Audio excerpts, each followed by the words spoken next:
Di atas bukit yang jauh dari keramaian kota tua, berdirilah sebuah hotel bernama Di Vista Kencana. Terkenal karena pemandangannya yang spektakuler dan taman gantung yang indah, hotel ini menarik wisatawan dari berbagai penjuru. Namun, di balik keindahan yang terlihat, Vista Kencana menyimpan rahasia yang selama bertahun-tahun tak pernah terungkap. Malam itu, seorang gadis muda bernama Rina, bersama 3 temannya, Ardi, Sinta, dan Budi, memutuskan untuk menginap di hotel tersebut. Rina mendengar kabar bahwa hotel ini menyimpan banyak cerita seram, tetapi dia menganggapnya hanya rumor belaka. Namun, begitu mereka tiba, atmosfer hotel terasa aneh, seperti ada sesuatu yang mengintip dari kegelapan.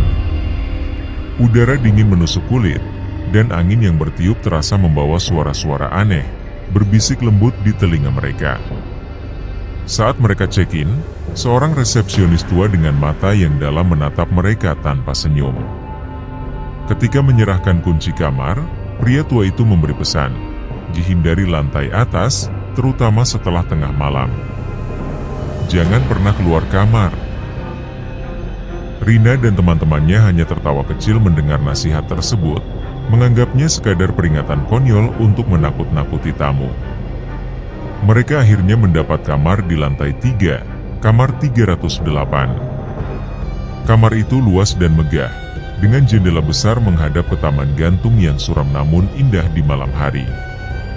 Tetapi, begitu mereka memasuki kamar, Rina merasa merinding.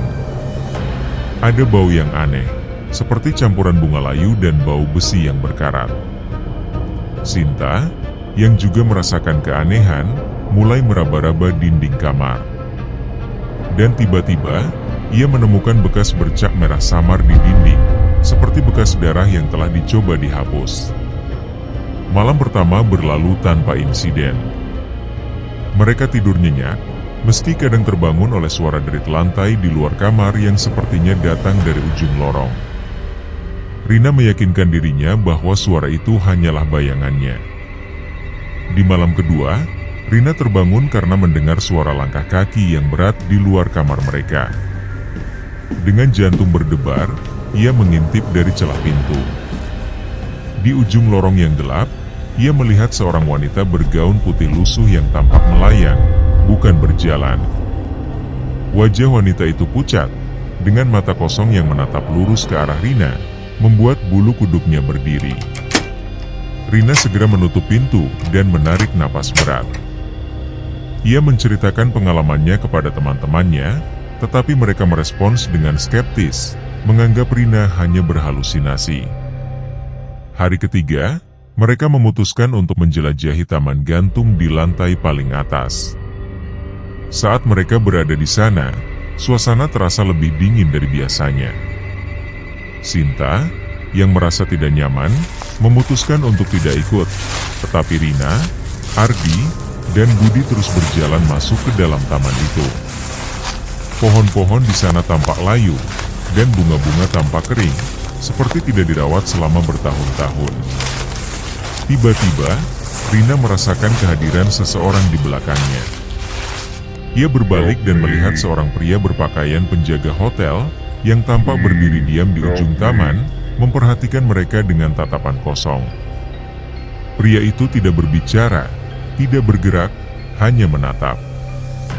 Wajahnya pucat dengan mata yang tampak hitam, seperti tanpa pupil. Ardi mencoba mendekati pria itu, tetapi pria itu menghilang begitu saja seolah ditiup angin. Ketika mereka kembali ke kamar, Rina dan Budi merasa seperti diawasi. Di tengah malam, mereka mendengar suara ketukan keras dari dalam lemari. Suara ketukan itu terdengar 3 kali, lalu berhenti. Merasa cemas, keesokan harinya mereka bertanya kepada salah satu petugas hotel tentang kejadian-kejadian aneh yang mereka alami. Setelah beberapa kali ditanya, akhirnya petugas itu membuka rahasia mengerikan yang disembunyikan hotel ini. Diceritakan bahwa bertahun-tahun yang lalu, hotel ini pernah menjadi lokasi kejadian mengerikan. Seorang tamu wanita yang menginap di kamar 308 ditemukan tewas di taman gantung dengan keadaan mengenaskan. Wajahnya tergores-gores dan matanya terbuka lebar seolah melihat sesuatu yang sangat menakutkan sebelum meninggal. Semenjak itu, kamar 308 dikenal sebagai tempat yang berhantu. Penampakan wanita bergaun putih sering terlihat di lorong dan taman gantung. Beberapa tamu bahkan melaporkan suara-suara aneh di dalam kamar mereka, terutama di malam hari. Konon katanya, roh wanita itu belum tenang dan terus berkeliaran di area taman gantung dan lantai 3. Pada malam terakhir mereka menginap, suasana kamar semakin mencekam. Jam menunjukkan tengah malam saat Rina mendengar bisikan-bisikan di telinganya yang berkata, jangan pernah keluar. Tapi, semakin lama bisikan itu berubah menjadi jeritan yang memekakan telinga, seperti suara wanita yang menjerit kesakitan. Ketakutan memuncak saat pintu lemari terbuka perlahan. Dari balik pintu lemari, muncul sosok wanita bergaun putih yang pernah dilihat Rina di lorong. Wanita itu berjalan pelan menuju tempat tidur mereka. Wajahnya dipenuhi luka gores dan tatapannya penuh dendam. Dengan teriakan histeris, Rina dan teman-temannya berlari keluar dari kamar, meninggalkan barang-barang mereka. Di lorong, mereka bertemu dengan resepsionis tua yang mengingatkan mereka di awal. Dengan ekspresi datar, pria itu berkata, sudah kubilang, jangan pernah keluar kamar setelah tengah malam. Resepsionis itu menghilang begitu saja di depan mata mereka. Setelah berhasil keluar dari hotel, mereka bercerita kepada orang-orang di luar tentang kejadian yang mereka alami. Namun, banyak yang meragukan kisah mereka. Ketika Rina dan teman-temannya kembali ke hotel beberapa minggu kemudian untuk mengambil barang-barang mereka yang tertinggal, hotel itu terlihat berbeda. Bangunannya rusak parah, seolah-olah telah lama ditinggalkan.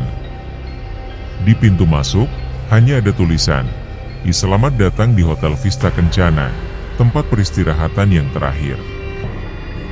Konon, hingga kini, setiap malam di atas bukit tua, suara jeritan wanita masih terdengar dari kejauhan, membawa kisah sedih dan dendam yang tak kunjung selesai di Hotel Vista Kencana.